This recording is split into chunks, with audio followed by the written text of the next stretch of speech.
Quand j'étais au collège, il y a de ça maintenant une dizaine d'années, avec mes potes, on s'est mis à faire du skate. Big up à vous, au passage. Assez naturellement, je sais pas vraiment pourquoi, mais j'ai commencé à les prendre en photo, à les filmer, avec ce qui était, il me semble à l'époque, un iPhone 3GS. Je postais sur YouTube des petits montages faits avec une app sur smartphone qui était plutôt propre, je me rappelle. Il y avait déjà une timeline et ça ressemblait à l'Adobe Premiere d'aujourd'hui. Ce qui est marrant, c'est que je me souviens qu'à cette période, quand on me demandait ce que je voulais faire plus tard, je disais photographe sportif. Je pensais pas du tout à l'option filmmaker et ça m'étonne en fait pas trop, car à l'époque le métier de vidéaste était peu mis en avant, pas vraiment accessible de par le matériel notamment. Au final, la fin du collège nous fait arrêter tout ça, mais je continue d'alimenter cette chaîne pendant plusieurs mois avec des vidéos sur les jeux Clash Royale et Brawl Stars. Là, le prince qui tout simplement se focus sur la tour et s'est gagné à partir de ce moment-là. Ok, donc là, je suis premier mondial avec Dynamite, donc ça c'était vraiment... Cette expérience me rapproche de la vidéo en me donnant des premières compétences de montage. La suite, vous la connaissez peut-être, c'est en études sup que je décide d'acheter mon premier appareil hybride et de lancer mon entreprise il y a de ça maintenant 2 ans. Sur le moment, c'est assez ironique, mais mon projet d'être photographe est complètement passé à la trappe, c'est clair pour moi, je veux réaliser des films. Pour moi, la vidéo m'offrait une marge de progression beaucoup plus grande que la photo, plus de possibilités en post-prod, plus de créativité, etc. Comme je viens de le dire, la marge de progression est pour moi plus faible en prestation photo qu'en prestation vidéo. J'insiste sur le mot prestation, car ça peut être différent quand on aborde la photo de manière totalement artistique. Mais là, je parle de prestation pour des clients. Cette différence s'explique selon moi en partie par ce côté de plus en plus accessible et abordable du métier de photographe par rapport à celui de vidéaste. Laisse-moi t'expliquer ça. Commençons par le côté matériel. Aujourd'hui, tu peux clairement faire des photos professionnelles avec un appareil à 300 €. Même les smartphones font des très bonnes choses en photo. C'est pour le moment, pour moi, pas vraiment le cas en vidéo. Si tu veux faire de la vidéo, tu vas devoir acheter et apprendre à utiliser un stabilisateur, des filtres ND, des micros et encore plein d'autres choses dont tu n'as pas besoin en photo. Tu vas passer par une partie pré-prod pour trouver une histoire à raconter, une suite logique, des transitions. Pour la partie post-prod, tu vas devoir avoir besoin d'un ordinateur puissant, souvent coûteux. En photo, c'est quand même beaucoup moins le cas, soyons honnêtes. Sans parler de l'apprentissage du montage, ça peut prendre des années et là est notre valeur ajoutée. En photo aussi, il faut se former, c'est vrai, mais je pense que la progression est beaucoup plus rapide et que beaucoup de personnes, même débutantes, font des très bonnes choses. Et c'est cool. Là où c'est moins le cas en vidéo. En termes de gestion des fichiers, stocker les rushs vidéo, c'est vraiment la galère. Il faut acheter constamment des disques durs externes. Pour te dire, ça représente quasiment 1000 € de budget pour moi en 2 ans. Pourtant, je supprime fréquemment des fichiers, mais il y en a que je dois garder. Pour finir, côté rendu final, en vidéo, si vous en faites, vous le vivez probablement, il est rare que le client soit directement satisfait par le premier export. Souvent, il va y avoir 2-3 allers-retours avec des modifs. Et encore, avec des gros clients où beaucoup de personnes doivent valider le rendu, il m'est arrivé d'avoisiner les 10 versions. En photo, c'est tellement différent. Quand je réalise des shootings, la plupart du temps, j'édite tout, j'envoie les photos, les clients me demandent aucune modification.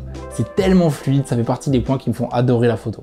Bref, demandez à un vidéaste de faire de la photo, il s'en sortira probablement très bien. Demandez à un photographe de faire une vidéo et je vous laisse regarder comment Evan Brown sur Instagram l'a imagé.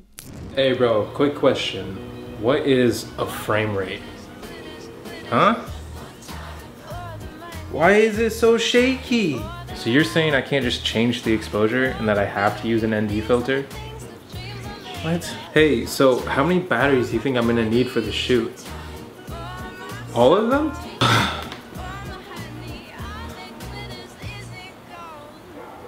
Okay, I'm going back to photography.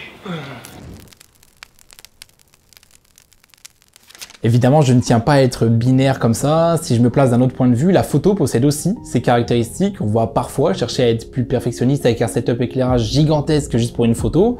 Il peut nous être demandé de réaliser un gros travail sur Photoshop qui rend alors la prestation beaucoup plus complexe. C'est aussi un milieu très ingrat car les shootings ne durant souvent qu'1 heure ou 2, il est ainsi plus difficile d'en vivre selon moi, sachant que le client demande même parfois pour une question d'économie de ne pas éditer les photos. C'est quelque chose que je n'accepte personnellement pas, car pour moi l'édition fait partie de mon apport artistique, mais certains sont obligés d'accepter au risque de passer à côté du contrat. Pour une prestation de mariage par exemple, je l'ai vécu il y a un mois en recevant un mail de ce type après un call, on remarque de plus en plus le phénomène du « pas besoin de photographe, on prendra les photos de tous les invités et on en fera un album ».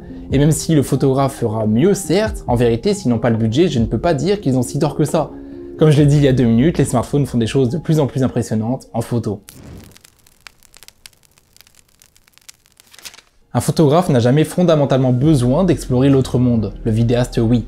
C'est un peu comme un musicien qui doit commencer par le solfège. Pour apprendre à exposer et composer ton image, je crois que tu dois passer par la photo. Et j'en suis très heureux, j'ai beau dire que j'ai choisi la vidéo, en réalité je fais souvent des prestats photos dans l'année et j'adore cet exercice et je veux garder cette corde à mon arc. Et même si je me tire une balle dans le pied en disant ça, j'estime pas être un très bon photographe. Pourtant t'inquiète pas que mes clients adorent les photos que je leur envoie et me félicitent. Mais j'ai rarement l'impression de m'être surpassé créativement, d'avoir fait quelque chose de différent, d'avoir offert l'envie au public de contempler la photo longuement avec un second regard, en faisant attention à chaque détail. Je crois que ma conception de la photographie, c'est que c'est tellement devenu accessible que pour être considéré comme un très bon photographe à mes yeux, il faut vraiment faire quelque chose qui sort du lot. Et j'en connais peu qui me font cet effet. Le problème que j'ai avec la photographie, c'est que quand j'arrive dans un lieu, dans un but purement créatif, je sors mon appareil et avant même de déclencher, je m'arrête et je me dis ok, je vais prendre cette photo, mais il y en a peut-être 10 000 qui ont fait la même avant moi. À quoi bon? En vidéo, j'ai cette impression d'avoir beaucoup plus de possibilités, je me sens plus créatif, libre et je pense avoir un style qui me différencie d'un autre vidéaste. Je crois que c'est ça que j'aime. Si je dois conclure, je pense m'être concentré plus sur la vidéo car je crois avoir plus à apprendre et à apporter à ce domaine. Je ne pense pas que je quitterai la photo un jour. Je prendrai toujours autant de plaisir à figer le moment même si je me considère moins créatif en le faisant. Au final, si la photographie est un art que je maîtrise ne serait-ce qu'un peu, cela fait peut-être de moi un artiste de ce domaine, même si j'ai du mal à l'accepter. Merci de m'avoir écouté jusqu'ici, pense à liker cette vidéo pour soutenir mon travail, tu peux me suivre sur Instagram, et sinon, je suis très curieux d'avoir tes retours en commentaire pour discuter de tout ça. Bon été, à bientôt, ciao.